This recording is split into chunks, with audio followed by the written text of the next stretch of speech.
Disclaimer. दोस्तों, ये कहानी केवल एक काल्पनिक रचना है। ये केवल लेखक के द्वारा रची गई यह एक कहानी है। इसका वास्तविक जीवन से कोई भी संबंध नहीं है। कृपया आप कहानियों को केवल मनोरंजन की दृष्टि से ही सुने, और साथ ही अगर आप इस चैनल नॉवल स्टोरी 2.6 पर पहली बार आए हैं तो चैनल को सब्सक्राइब और वीडियो को भर भर लाइक करना ना भूलें। धन्यवाद। एपिसोड 74। कहानी अब तक। शिवांश को उसकी बात पर कोई रिएक्ट करता ना देख तान्या जल्दी से उसके सीने से लग गई और उसे कसकर पकड़ते हुए बोली, शिवांश प्लीज कुछ भी हो जाए मुझे मत छोड़ना। 10 साल दिए हैं मैंने अपने इस रिश्ते को, टूट कर चाहा है मैंने तुम्हें। प्लीज शिवी की बातों में मत आओ, वो मेरी कोई खुशी नहीं देख सकती है। वो अच्छे से जानती है कि मैं तुमसे कितना प्यार करती हूँ, इसीलिए वो तुम्हें मुझसे छीनना चाहती है। पर इस बार भी शिवांश ने उसकी बात पर कोई भी रिएक्ट नहीं किया, क्योंकि कुछ तो ऐसा था जो उसे खटक रहा था। उसने झटके से तान्या को खुद से दूर किया और उसकी तरफ पीठ करते हुए कहा, फिलहाल के लिए मैं यहाँ से जा रहा हूँ। आइंदा से ऐसी कोई हरकत मत करना जिससे मेरी फैमिली की रेपुटेशन पर आंच आए, और बाकी यह सारी फोटो मैं खुद ही रिमूव करवा दूंगा, कहकर वो रूम से बाहर निकल गया। तान्या हक्की बक्की सी शिवांश को जाते हुए देखती रही, क्योंकि आज तक कभी ऐसा नहीं हुआ था कि तान्या शिवांश के सीने से लगकर रोए और शिवांश ने उसे चुप करवाने की कोशिश ना की हो। आज तान्या ने अपने सारे पैतरे आजमा लिए थे पर सब बेकार गए। अब आगे तान्या हमेशा अपने आंसुओं को एक हथियार की तरह इस्तेमाल करती थी। आज उसे शिवांश उससे काफी दूर होता महसूस हो रहा था और यह बात उससे बर्दाश्त नहीं हो रही थी। अचानक ही उसका बिहेवियर चेंज होने लगा और वो किसी साइको की तरह बोली, नहीं नहीं ऐसा नहीं हो सकता शिवांश, तुम मेरे हो, तुम ऐसे मुझसे दूर नहीं हो सकते, तुम उस शिवी के बिल्कुल नहीं हो सकते। अगर शिवी ने तुम्हें मुझसे छीनने नहीं कोशिश की तो मैं उसे ही खत्म कर दूंगी। हाँ, मैं उसे खत्म कर दूंगी, न वो रहेगी और न तुम मुझसे दूर जा पाओगे। कहते हुए तान्या पागलों की तरह हंसने लगी। तभी अचानक से ही उसके हाथ कांपने लगे और उसका चेहरा भी लाल होने लगा। उसने जल्दी से अपने सीने पर हाथ रखा और किसी तरह से बेड के साइड टेबल की ड्रॉवर को ओपन किया। उसमें से एक मेडिसिन निकालकर उसने जल्दी से उसे अपने मुंह में रख लिया। ऐसा करते ही वह धीरे धीरे वो रिलैक्स होने लगी। शिवांश नीचे आया तो मिस्टर माथुर उसका नीचे हॉल में ही सोफे पर बैठे हुए इंतजार कर रहे थे। शिवांश इस बार भी उन्हें इग्नोर करके आगे बढ़ रहा था कि मिस्टर माथुर ने उसे पीछे से आवाज देते हुए कहा, शिवांश रुको, मुझे तुमसे कुछ बात करनी है। मिस्टर माथुर की आवाज सुनकर शिवांश के बढ़ते कदम रुक गए और उसने पलटकर मिस्टर माथुर की तरफ देखा तो मिस्टर माथुर ने थोड़ा गुस्से से कहा, आखिर चाहते क्या हो तुम? क्यों कर रहे हो मेरी बेटी तान्या के साथ ऐसा? तो शिवांश ने अपनी आंखें छोटी कर उन्हें देखते हुए पूछा, क्यों, मैंने उसके साथ ऐसा क्या किया है? मिस्टर माथुर ने गहरी सांस ली और फिर कहा, देखो शिवांश, मुझसे कुछ छिपा नहीं है, सब दिख रहा है मुझे। तान्या शायद ये बात नहीं जानती होगी, लेकिन मैं जानता कि तुम शिवी को वापस अपने घर ले आए हो। मिस्टर माथुर की बात सुनकर शिवांश ने अपने दोनों हाथ अपनी पॉकेट में रखे और उनके सामने आकर खड़े होते हुए कहा, और फिर आपको ऐसा क्यों लगता है कि इस बात का जवाब मैं आपको दूंगा मिस्टर माथुर? शिवांश के ऐसे एटीट्यूड से मिस्टर माथुर थोड़े से डिसअपॉइंट हुए, क्योंकि शिवांश ने कभी भी उनसे इस तरह से बात नहीं की थी। हाँ, शिवांश नेचर से थोड़ा रुड था, लेकिन फिर भी वो काफी हद तक मिस्टर माथुर की रिस्पेक्ट करता था। मिस्टर माथुर ने कहा, देखो शिवांश, शिवी सिर्फ तान्या की सब्स्टिट्यूट बनकर तुम्हारे साथ रह रही थी। ये बात तुम भी जानते हो और तुम ये भी जानते हो कि तुमने शिवी से शादी क्यों की थी। शिवांश ने बिना किसी भाव के कहा, जानता हूँ मिस्टर माथुर, क्योंकि शादी से कुछ दिन पहले तान्या बिना किसी को कुछ बताए इंडिया से बाहर चली गई थी। यहाँ तक कि जिससे उसकी शादी हो रही थी या जिससे 10 साल से प्यार करने के दावे कर रही थी, उसे भी उसने इन्फॉर्म करना जरूरी नहीं समझा। इसीलिए खुराना परिवार की इज्जत बचाने के लिए मुझे शिवी से शादी करनी पड़ी, क्योंकि ये ऑफर आप ही लेकर आए थे हमारे पास, याद है कि भूल गए? शिवांश की बात सुनकर मिस्टर माथुर थोड़े से सकपका गए और उन्होंने अपनी नजरें झुका ली, क्योंकि शिवांश सही तो कह रहा था, क्योंकि इस शादी से उनके बिजनेस को काफी फायदा होने वाला था और वो ये किसी भी कीमत पर बर्दाश्त नहीं कर सकते थे कि उनकी बेटी तान्या की वजह से उन्हें बिजनेस में किसी भी तरह का नुकसान हो। इसीलिए उन्होंने अपनी दूसरी बेटी शिवी से शादी करने की बात शिवांश के सामने रखी थी। शिवांश ने आगे कहा, आपको सिर्फ अपने बिजनेस से जुड़े प्रॉफिट से मतलब है, तो वो प्रॉफिट तो अभी भी आपको हो रहा है, चाहे मेरी शादी तान्या से हो या फिर शिवी से। तो मुझे नहीं लगता है कि आपको इस बारे में कुछ बोलना चाहिए। और जहां तक बात रही मेरे कुछ करने या ना करने की, तो यह फैसला मुझ पर छोड़ दीजिए। मुझे क्या करना है और क्या नहीं इसका फैसला मैं खुद लेता हूं, ना कि किसी के दबाव में आकर। कहकर शिवांश बिना मिस्टर माथुर को कुछ बोलने का मौका दिए वहां से चला गया। मिस्टर माथुर धम्म से सोफे पर बैठ गए, क्योंकि आज उसे शिवांश के तेवर कुछ ठीक नहीं लग रहे थे। और फिर ऊपर के फ्लो की तरफ देखते हुए बोले, तान्या, तुम्हारी बेवकूफ़ी की वजह से मैं इतना बड़ा लॉस नहीं उठा सकता हूँ, और आज शिवांश के एटीट्यूड से ही साफ हो गया कि वह शिवी को कभी नहीं छोड़ेगा, इसलिए अब तुम्हें ही समझना होगा। दूसरा दिन। आंटी, ये 1 किलो टमाटर भी तोल देना, और ये टिंडे भी, और हाँ, भिंडी ताज़ा होनी चाहिए। पहले आपने ऐसे ही दे दी थी और हिसाब सही लगाना। रिया सब्जी मंडी में एक सब्जी वाली से भाव तोल कर रही थी। वो अक्सर ऑफिस से घर लौटते वक्त ग्रोसरी का सामान और फ्रेश वेजिटेबल की खरीदारी करती हुई जाती थी। उसने सब्जी वाले को पैसे दिए और हाथों से सब्जी से भरा थैला पकड़े हुए सड़क पार करने लगी, क्योंकि उसकी गाड़ी सड़क के दूसरी तरफ पार्क थी। अभी वो आधे रास्ते तक ही पहुंची थी कि एक तेज रफ्तार गाड़ी ने झटके से ब्रेक लगाया।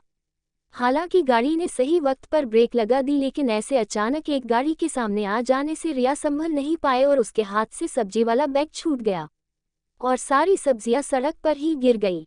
रिया जब थोड़ा संभली तो उसकी नज़र सड़क पर गिरे हुए टिंडे, भिंडी और टमाटर पर गई, जिन्हें देखकर रिया का गुस्से से चेहरा लाल हो गया।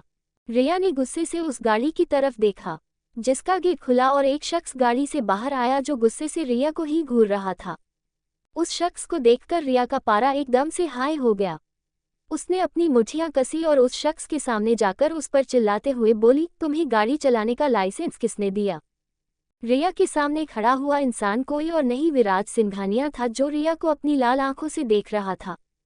रिया के ऐसे चिल्लाने पर कहा, आवाज़ नीचे, वरना हमेशा के लिए इस आवाज़ को बंद कर दूंगा। रिया ने अपनी कमर पर हाथ रखते हुए कहा, मेरी आवाज़ तो बाद में बंद करना, पर पहले मेरा जो नुकसान हुआ है उसकी भरपाई कौन करेगा, बोलो। विराज ने उसे ऊपर से नीचे तक घूरा और कहा, क्यों, तुम्हारी हालत देखकर तो नहीं लग रहा कि तुम कहीं से टूट फूट गई हो। रिया ने सड़क पर फैली हुई अपनी सब्जियों की तरफ इशारा करते हुए कहा, मैं उस नुकसान की बात कर रही हूँ जो तुमने अभी किया है। चुपचाप मेरे नुकसान की भरपाई करो और यहाँ से चलते बनो। विराज ने भी एक एटीट्यूड से जवाब दिया, नुकसान की भरपाई तो मैं तब करता जब तुम मेरी गाड़ी के आगे आ जाती, और आई स्वेयर बड़ा मजा आता जब तुम्हारे ऊपर से मैं गाड़ी निकाल ले जाता। विराज की बात सुनकर रिया ने उसे बुरी तरह से घूरा।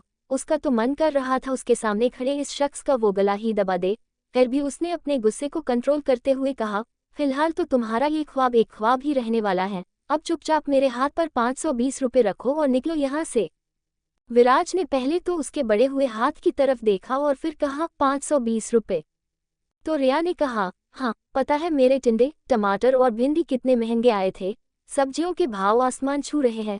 कभी मेहनत से पैसे कमाए हो तो पता भी चले, बाप दादाओं की जायदाद मिल जाती है तो किसी को कुछ समझते ही नहीं हो। विराज ने उसकी इस तरफ ऐसे देखा जैसे वो दुनिया के सबसे अजीब प्राणी को देख रहा हो। उसे मन ही मन कहा, लगता है ये लड़की पूरी पागल है। उसने अपने पर्स से कुछ पैसे निकालकर उसके हाथ पर थमाए और कहा, अब मिल गए ना तुम्हारे पैसे, वैसे भी तुम्हारी औकात से ज़्यादा ही दिए हैं मैंने, अब हटो यहाँ से, ऐसे मेरा टाइम वेस्ट मत करो, वैसे भी मेरे पास फालतू वक्त नहीं है तुम जैसे लोगों पर वेस्ट करने के लिए। रिया ने हैरानी से अपने हाथ पर रखे हुए उस नोटों के बंडल को देखा और फिर विराज की तरफ, जो अभी गाड़ी में बैठने ही वाला था। रिया ने उसका कॉलर पकड़कर उसे अपने सामने किया और कहा, ये नोटों का जोर किसे दिखा रहे हो? मैंने कहा मुझे 520 रुपये चाहिए, ये तुम्हारा खजाना नहीं, इसे रखो चुपचाप, 520 रुपये दो। रिया के ऐसे कॉलर पकड़ने पर विराज को बहुत गुस्सा आया। उसने पहले अपनी जलती आंखों से रिया को देखा और फिर रिया के हाथ से झटके से उसने अपना कॉलर छुड़ाते हुए कहा, अपनी हद में रहो लड़की, आज तो ये हरकत कर दी, दोबारा ऐसा करने की सोचना भी मत। रिया ने उसकी धमकी को इग्नोर किया और फिर एक स्माइल के साथ कहा, चुपचाप मेरे पैसे दे रहे हो या अभी यहाँ भीड़ इकट्ठी करके इन सब से पिटवाऊं, और वैसे भी मैं इन सब में बहुत माहिर हूँ, समझे? विराज ने पहले अपने आसपास लोगों को देखा। वाकई में वहां पर काफी सारे लोग थे और विराज को कहीं जाने की जल्दी थी, इसलिए वो इन सब में टाइम वेस्ट नहीं कर सकता था। उसने फिर 2000 का नोट रिया के हाथ पर रखते हुए कहा, अब तो हो गई ना तुम्हारे नुकसान की भरपाई, वैसे भी मेरे पास चेंज नहीं है। तो रिया ने कहा, मैं किसी का 10 रुपये भी फालतू नहीं रखती हूँ, रुको मैं खुले पैसे देती हूँ। कहकर रिया अपने पर्स में से खुले पैसे ढूंढने लगी। अब रिया की इस हरकत पर विराज बहुत इरिटेट हो रहा था, क्योंकि उसे जल्दी में कहीं जाना था और यहाँ रिया उसका टाइम वेस्ट करने पर तुली हुई थी। रिया ने उसके हाथ पर कुछ नोट और कुछ सिक्के रखते हुए कहा, अब वरना हिसाब बराबर और आइंदा से गाड़ी देखकर चलाना वरना गाड़ी के साथ तुम्हारी भी हालत खराब कर दूंगी।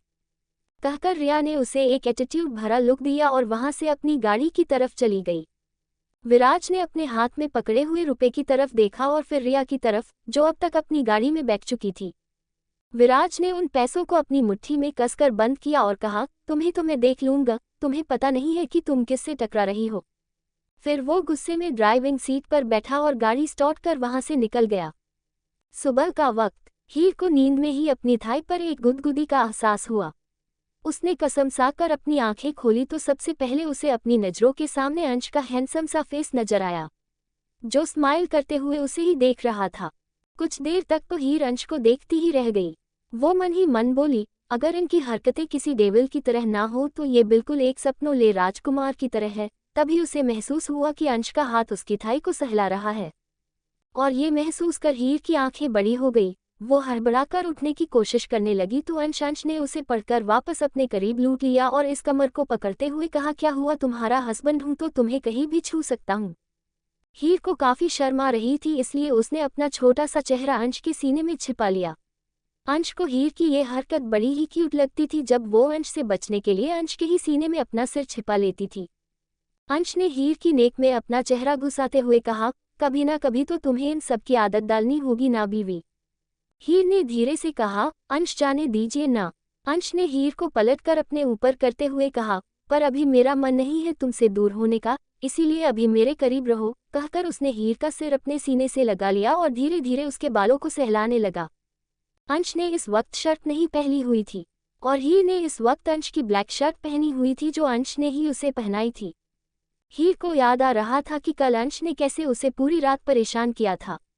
कल रात उसकी नींद भी पूरी नहीं हो पाई थी, इसीलिए उसकी आंखों में अभी भी नींद की खुमारी थी। अंश के ऐसे सिर सहलाने की वजह से हीर की पलकें दोबारा बोझिल हो गई थी, इसीलिए उसने अपनी आंखें बंद कर ली और जल्दी ही वो दोबारा नींद के आगोश में चली गई। अंश ने जब अपने न्यूड सीने पर हीर की गहरी गर्म सांसों को महसूस किया तो उसने अपना सिर उठाकर हीर के चेहरे की तरफ देखा, जो सोते हुए बहुत ही मासूम लग रही थी। अंश ने कसकर हीर को अपनी बाहों में भर लिया और स्माइल करते हुए उसके बालों को चूम लिया। वो जानता था कि हीर की नींद कल रात पूरी नहीं हो पाई थी, इसलिए उसने भी हीर को नींद से जगाना सही नहीं समझा और आहिस्ता से उसे बेड पर अच्छी तरह लेटा दिया।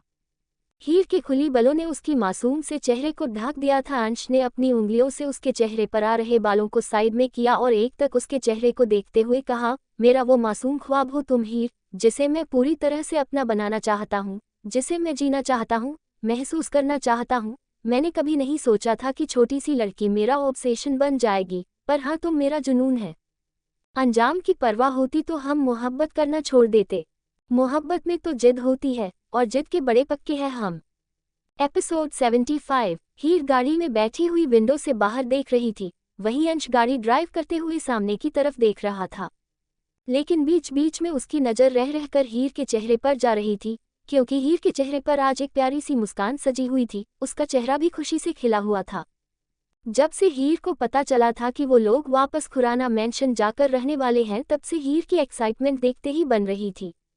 हीर को इतना खुश देखकर कहीं ना कहीं अंश के दिल को भी सुकून मिल रहा था, वरना हीर उसके सामने ज्यादातर डरी सहमी हुई सी रहती थी। दरअसल अंश को कुछ दिनों के लिए एब्रॉड जाना था और वो हीर को विला में अकेला छोड़कर नहीं जाना चाहता था, इसीलिए उसने हीर के साथ वापस खुराना मेंशन जाने का ही फैसला किया। और हीर इस वजह से खुश थी कि वहां पर वो सिम्मी और शिवी के साथ रह पाएगी। और जब से हीर को पता चला था कि शिवी भी वापस खुराना मेंशन आ गई है, तो उसका बड़ा दिल हो रहा था कि वो शिवी से जाकर मिले। कुछ देर बाद अंश की गाड़ी खुराना मेंशन के सामने खड़ी थी। गार्ड ने आकर जल्दी से अंश की साइड का डोर ओपन किया तो अंश गाड़ी से बाहर आ गया। गार्ड जब हीर के साइड का डोर ओपन करने के लिए आगे बढ़ा, अंश ने उसे इशारा करके रोक दिया और खुद जाकर हीर की साइड का डोर ओपन किया और हीर का हाथ पकड़कर उसे बाहर निकाला। हीर आंखों में चमक लिए खुराना मेंशन को देख रही थी। तभी अंश ने उसके कानों के करीब आकर कहा, यहाँ आकर भूल मत जाना कि तुम्हार फर्स्ट प्रायोरिटी मैं हूँ, क्योंकि अगर मुझे जरा भी लगा कि तुम मुझे इग्नोर कर रही हो तो मैं तुम्हें वापस खुराना मेंशन ले जाऊंगा। हीर ने अंश की तरफ देखा और जल्दी से अपना सिर हाँ में हिलाया, फिर पूछा, अच्छा अब मैं अंदर जाऊं?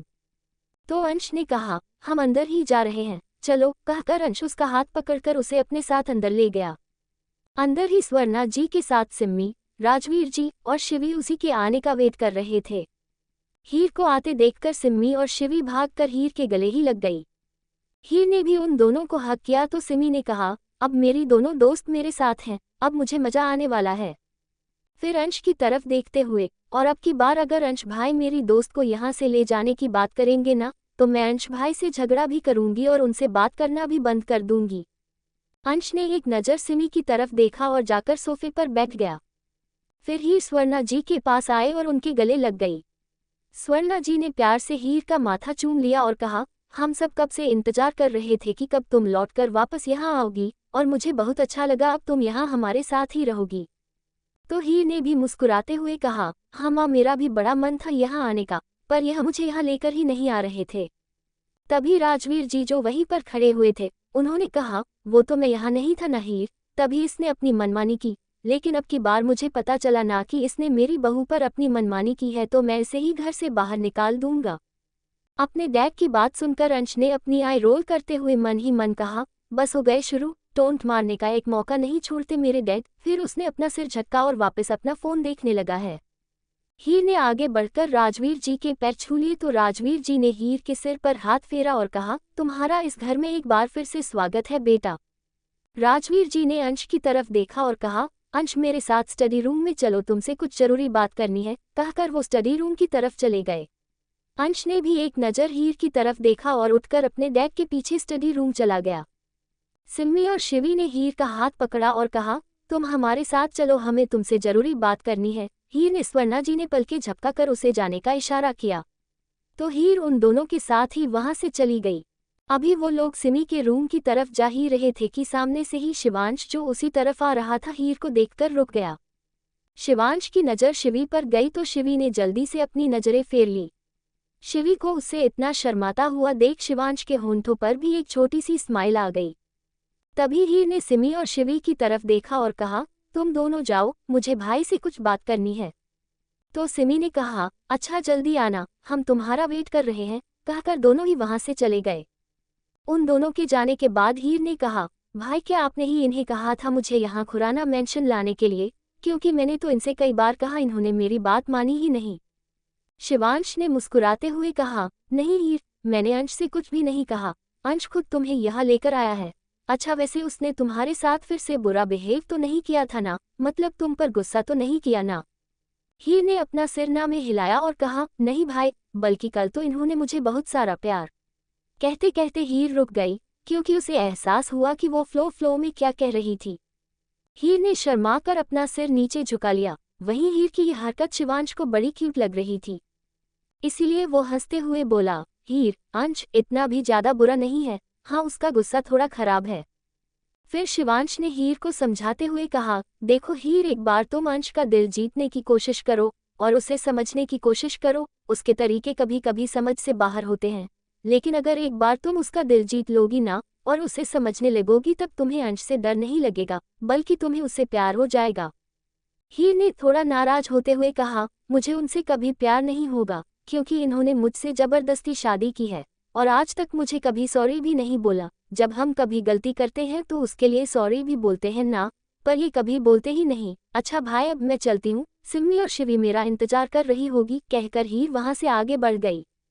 शिवांश ने उसे जाते हुए देखा और फिर हंसते हुए अपना सीना में हिलाया। तभी उसके जहन में हीर की हुई बात गूंजने लगी, जो गलती करते हैं उन्हें सॉरी भी बोलना चाहिए। फिर शिवांश ने मन ही मन कहा, पर मैंने भी तो आज तक कभी शिवी को सॉरी नहीं कहा, मैंने उसका कितना दिल दुखाया है। शिवी कुछ कहती नहीं है, इसका मतलब ये तो नहीं कि उसे तकलीफ नहीं होती। फिर कुछ सोचकर शिवांश आगे बढ़ गया। स्टडी रूम में, अंश, तुमने विराज की कंपनी के 4 प्रोजेक्ट क्यों उससे क्यों छीने हैं, बोलो, राजवीर जी ने कहा। अंश जो स्टडी रूम की बड़ी सी ग्लास वॉल के सामने खड़ा हुआ था, उसने पलटकर अपने डैड की तरफ देखा जो सोफे पर ही बैठे हुए उसे गुस्से से घूर रहे थे। अंश ने अपने डैड से कहा, आपको ये तो पता है कि मैंने उसकी कंपनी के 4 प्रोजेक्ट छीन लिए हैं, पर आपको यह नहीं पता कि वो हमारी कंपनी के साथ क्या करना चाहता था। हमारी कंपनी के सबसे बड़े प्रोजेक्ट को उसने हथियाना चाहा, वो भी गलत तरीके से। राजवीर जी सोफे से खड़े हुए और अंश के सामने आकर अपनी पॉकेट में हाथ डालते हुए उसकी आंखों में देखते हुए बोले, सब जानता हूँ मैं, मुझसे कुछ छुपा नहीं है अंश, उसने हीर को मैनिपुलेट करने की कोशिश की है। अंश को इस बात पर कोई हैरानी नहीं हुई कि उसके डैड इस बारे में सब कुछ जानते हैं, लेकिन फिर भी उसने थोड़ा गुस्से से कहा, डैड, आप ये बात जानते हैं कि उसने हीर का इस्तेमाल किया था मुझे हराने के लिए, और फिर भी आप कह रहे हैं कि मुझे उसके साथ में ऐसा नहीं करना चाहिए था। राजवीर जी बोले, पहले ही तुम दोनों के बीच में एक ऐसी खाई बन चुकी है जिसे पार करना दोनों के लिए ही मुश्किल है, लेकिन ऐसा करके तुम उस खाई को और भी गहरी कर रहे हो अंश, और तुम जानते हो ना कि वो ऐसा क्यों कर रहा है, फिर भी तुमने ऐसा किया। राजवीर जी की बात पर अंश कुछ देर के लिए चुप रहा और वापस ग्लास वॉल से बाहर देखते हुए कहा, अगर बात यहाँ सिर्फ मेरी होती डैड तो मैं ऐसा बिल्कुल नहीं करता, पर मेरे मना करने के बावजूद वो हीर इन सब के बीच में लेकर आया, यहाँ तक कि वो हीर को। कहते कहते अंश रुक गया, पर राजवीर जी उसकी अधूरी बात को समझ चुके थे। वो अंश के बगल में जाकर खड़े हुए और ग्लास वॉल से बाहर देखते हुए ही बोले, माना वो तुम्हें अपना जानी दुश्मन समझता है अंश, लेकिन वो हीर को कोई नुकसान नहीं पहुंचाएगा और यह बात मैं अच्छे से जानता हूँ। राजवीर जी की बात पर अंश ने अब कोई जवाब नहीं दिया और मन ही मन कहा, डैड, आप जिस विराज सिंघानिया को जानते हो, वो विराज अब वैसा बिल्कुल नहीं रहा है। वो मुझसे बदला लेने के लिए किसी भी हद तक जाएगा और इस मामले में मैं हीर को लेकर कोई रिस्क नहीं ले सकता। तभी शिवांश ने अंदर आते हुए कहा, डैड, जैसा कि आपने कहा था उन चारों प्रोजेक्ट में हमने विराज को पार्टनरशिप में काम करने का ऑफर दे दिया है, अब वो इस ऑफर को मानता है या नहीं ये उसकी मर्जी है। अंश ने हैरानी से शिवांश की तरफ देखा और कहा, यह क्या कह रहे हो तुम शिवांश, ऐसे कैसे तुम इस पार्टनरशिप के लिए तैयार हो सकते हो? तो शिवांश ने अपनी मजबूरी जताते हुए कहा, ये डैड का ऑर्डर था और तुम जानते हो ना कि मैं डैड के ऑर्डर को इग्नोर नहीं कर सकता। इससे पहले कि अंश राजवीर जी से कुछ पूछता, राजवीर जी ने तिरछी नजरों से अंश की तरफ देखा और कहा, और तुम्हें भी मेरा ऑर्डर मानना पड़ेगा अंश, अब इन चारों प्रोजेक्ट पर विराज पार्टनर के तौर पर खुराना अंपायर के साथ काम करेगा। अंश को राजवीर जी की यह बात बिल्कुल पसंद नहीं आई। उसने इस बात का मखौल उड़ाते हुए कहा, काम तो वो हमारे साथ तब करेगा ना जब वो इस ऑफर को मानेगा, और आप भी जानते हैं वो मर जाएगा पर इस ऑफर को कभी नहीं मानेगा। कहकर अंश गुस्से से स्टडी रूम से बाहर निकल गया। राजवीर जी ने उसे जाते हुए देखा और फिर मन ही मन कहा जाता है कि जो प्रॉब्लम खुद से सॉल्व ना हो उसे वक्त पर छोड़ देना चाहिए, लेकिन हर बढ़ते वक्त के साथ तुम दोनों के बीच की ये दूरियां भी बढ़ती ही जा रही है अंश, क्योंकि दोनों ही अपनी जगह सही हो और दोनों ही अपनी जगह गलत। शिवांश ने अंश को इतना गुस्से से बाहर जाते हुए देखा तो उसने एक नज़र राजवीर जी की तरफ देखा और फिर वो भी स्टडी रूम से बाहर निकल गया। अंश गुस्से से मेंशन से बाहर आ गया और जैसे ही अपनी गाड़ी का डोर ओपन कर अंदर बैठने वाला था, शिवांश जल्दी से दूसरी तरफ जाकर फ्रंट सीट पर बैठ गया। अंश ने उसे एक नज़र देखा और कहा, तुम मेरे पीछे कहाँ आ रहे हो शिवांश? तो शिवांश ने अपनी सीट बेल्ट लगाते हुए कहा, जहाँ तुम जा रहे हो वही। अंश ने गुस्से से अपना हाथ स्टीयरिंग व्हील्स पर मारते हुए कहा, ये डैड हर बार क्यों मेरा दिमाग खराब करते हैं, इसी वजह से मैं इस मेंशन में नहीं आना चाहता था। शिवांश ने एक स्माइल के साथ कहा, हाँ मुझे पता है तुम इस मेंशन में नहीं आना चाहते, लेकिन तुम्हें आना पड़ा हीर के लिए, है ना, उसकी खुशी के लिए, सही कह रहा हूँ ना मैं अंश? कहते हुए शिवांश अंश की तरफ गौर से देखने लगा। तभी अंश ने शिवांश की तरफ घूर कर देखा और कहा, मैं कुछ दिनों के लिए एब्रॉड जा रहा हूँ, इसीलिए मैं हीर को विला में अकेला नहीं छोड़ना चाहता था, बाकी ऐसा वैसा कुछ नहीं है शिवांश, और अपने दिमाग में फालतू ख्याली पुलाव बनाना बंद करो। शिवांश ने अपनी भौं चढ़ाते हुए कहा, किसे बेवकूफ़ बना रहे हो तुम, खुद को या फिर मुझे? तुम भी जानते हो कि विला की प्रोटेक्शन कितनी हाई रहती है, कि वहाँ एक परिंदा भी पर नहीं मार सकता, तो हीर तो वहाँ भी सिक्योर थी, तो फिर तुम हीर को वापस यहाँ क्यों लेकर आए, बोलो, जवाब दो। शिवांश की बात का अंश के पास कोई जवाब नहीं था। उसने अपनी नज़र फेर ली और गाड़ी स्टार्ट कर दी। शिवांश ने मन ही मन कहा, जिस बात को तुम एक्सेप्ट नहीं कर रहे हो पर तुम्हारा दिल एक्सेप्ट कर रहा है अंश, और जल्दी यह बात तुम खुद भी एक्सेप्ट करोगे कि धीरे धीरे ही सही तुम्हें हीर से प्यार हो रहा है, तुम्हें उसकी फिक्र है, तुम्हें उसकी खुशियों से फर्क पड़ता है और तुम्हें उसके आंसुओं से भी फर्क पड़ता है। कभी तो तुम्हारा पत्थर दिल इस प्यार के एहसास से पिघलेगा अंश, और मुझे तो उस दिन का बेसब्री से इंतजार है। वहीं अंश के जहन में शिवांश की बातें एक एक कर गूंज रही थी और उसकी जहन में हीर का खुशी से खिला हुआ चेहरा बार बार नजर आ रहा था, जिसे याद कर खुद ब खुद अंश के होंठों पर एक छोटी सी मुस्कान आ गई। शाम का वक्त, हीर शिवी के रूम में सोफे पर बैठी हुई थी। शिवी कबर्ड में अपने कपड़े अरेंज कर रही थी। शिवी ने कबर्ड बंद करते हुए हीर से कहा, हीर मुझे तुमसे कुछ बात करनी थी। हीर जो अपना फोन स्क्रॉल कर रही थी, उसने अपना फोन बंद कर साइड में रखा और शिवी की तरफ देखते हुए बोली, हाँ बोलो ना, क्या बात करनी थी? तो शिवी आकर हीर के बगल में ही बैठ गई और फिर कुछ सोचकर बोली, देखो हीर, हम सब जानते हैं तुम्हारी शादी अंश के साथ किस हालात में हुई है, लेकिन ये भी सच है कि अब तुम अंश जी की पत्नी हो। देखो मैं तुमसे बड़ी भी हूँ और तुम्हारी दोस्त भी हूँ, तो प्लीज़ मेरी बात को ज़रा ध्यान से सुनना और समझने की कोशिश करना। तो दोस्तों, आखिर कहानी में आगे क्या होगा, यह जानने के लिए इस स्टोरी को सुनते रहिए सिर्फ और सिर्फ novel_story_2.6 चैनल पर। और अगर कहानी आप सभी को पसंद आए तो वीडियो को लाइक, कमेंट और शेयर जरूर करें। धन्यवाद।